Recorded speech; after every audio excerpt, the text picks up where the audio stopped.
The use of calcium sulfate as regenerative stimulus. Calcium sulfate has been used in orthopedic surgery for over 150 years and has found to be both safe and effective.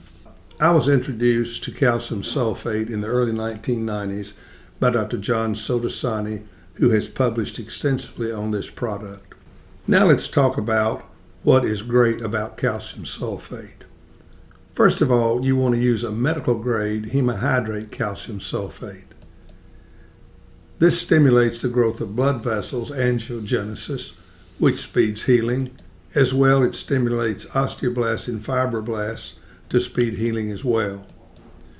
It resorbs in 3 to 6 weeks, but perhaps will even last even longer. And the original article in Dentistry was published about 1960. It's very compatible with bone regeneration. It's osteoconductive. It aids in infection control. And in bone grafting, it binds and acts as an adhesive to hold the bone particles together, making them much easier to handle, and is used as a barrier to prevent epithelial migration. And as I said earlier, has been used in orthopedic surgery for over 150 years. The company that you can contact to order this is the Carolina Biological Supply. But I would like to caution you that you cannot purchase this as an individual, but can be purchased by authorized schools and businesses. So I would suggest that you go to your local pharmacy and see if they can order it for you. You will note that a 500-gram bottle of this only costs less than $7, and that's a pound of the material, so that will last you a long time. So it is a very economic product to use. Now let's look at an actual case using the calcium sulfate. The anhydrous calcium sulfate has been placed in a dappen dish, and then we will use Sulfate, and here's the product information sheet, and you will notice that a strip of this is 1 by 3 inches, and you will notice that the resorption rate on this is somewhere from 10 to 14 days. So if we take that piece that is 1 by 3 inches, we can usually cut that up into strips that are about 5 millimeters vertically, and you can get 4 or 5 strips out of one piece of Sulfate. These are then mixed with the calcium sulfate so that the Sulfate strips become embedded with the calcium sulfate. Now let's look at the case we're going to treat. This is a classic class 2 recession. There is no attached or unattached gingiva on the facial of this, and it's about 5 millimeters of recession. And before using the technique that we're going to describe, I would not have considered using the coronal position flap.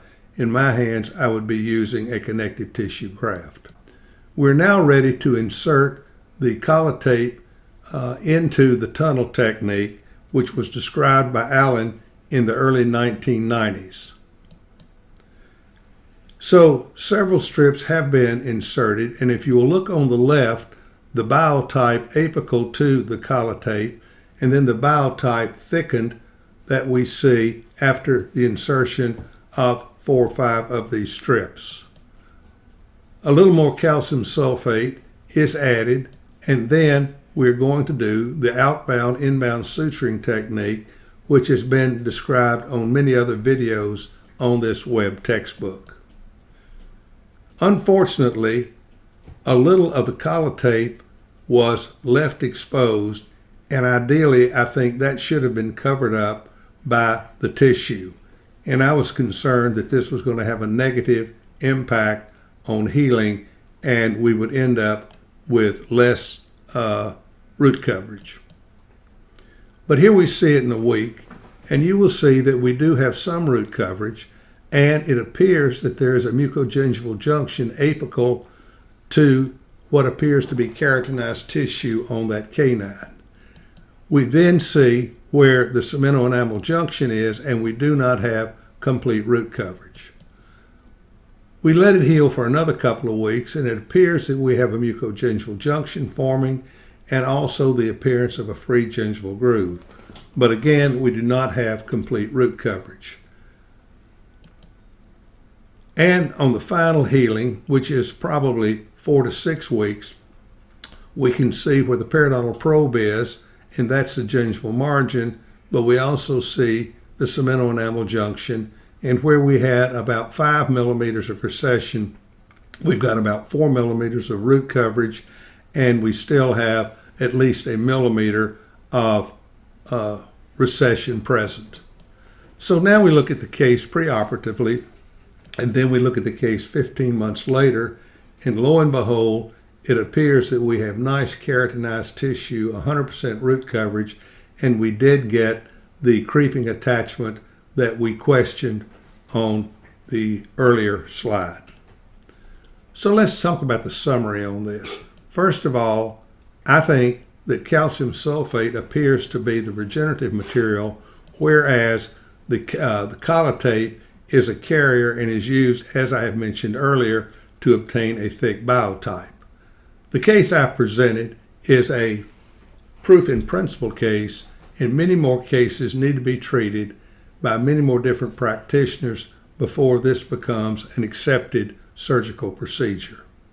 For those that you have watched the corona position flap, you will remember that there were 5 criteria.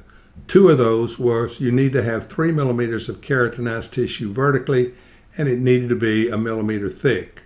This proof in principle case questions those 2 conclusions, and if they are not met, perhaps adding this technique to thicken the biotype and perhaps create more vertical height would prove to make the corona position flap an even more versatile technique. Disclaimer: this information is being provided for educational purposes only, and calcium sulfate should only be used at your own risk.